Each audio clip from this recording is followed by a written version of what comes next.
கதைக்குள்ள போவோம். வாங்க நம்ம கதையை ஸ்டார்ட் பண்ணுவோம். நிறைய பேர் ரோப்ளாக்ஸ்ல டெட்ராய்ட்ஸ்னு ஒரு கேம் நிறைய பேர் விளையாடுங்க. ஏன் சில ப்ரோ பிளேயர்ஸ் அவருங்க யாருன்னா ரித்திகேமர், ஈட்டுது, குட்டி பேமி, இந்த மாதிரி ப்ரோ பிளேயர்ஸ்லாம் அதை 50 வாட்டி வின் பண்ணிருக்காங்க. ஆனால் நான் உண்மையாக சொல்ல வரேன், இது உண்மையான ஒன்று. அது என்னன்னா நம்ம விளையாடுற டெட்ராய்ட்ஸ் பற்றி ஒரு கதை இருக்கு. அந்த கதை ரொம்ப பெரிய கதை. அந்த கதை நீங்கள் கேட்டால் உங்களுக்கு சுவாரஸ்யமாக இருக்கும். ஸ்டார்ட் பண்ணுவோமா? ஸ்டார்ட்.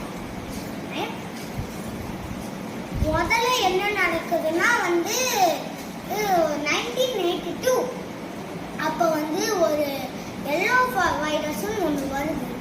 அந்த வைரஸ் சின்ன பசங்களுக்கு பெரியவங்களுக்கு எல்லாருக்கும் பரவி ஜுரம் அதிகமாக செத்து போயிடுது. இதை பார்த்து நிக்கோலா டெஸ்லான்னு ஒரு சயின்டிஸ்ட் அவர் கஷ்டப்பட்டு ஒரு மாத்திரையை கண்டுபிடிச்சார். அதுக்காக அதை கியூர் பண்ணுறதுக்கு அவர் கண்டுபிடிச்சி நாளையாச்சும் டெஸ்ட் பண்ணலான்னு இருந்தார்.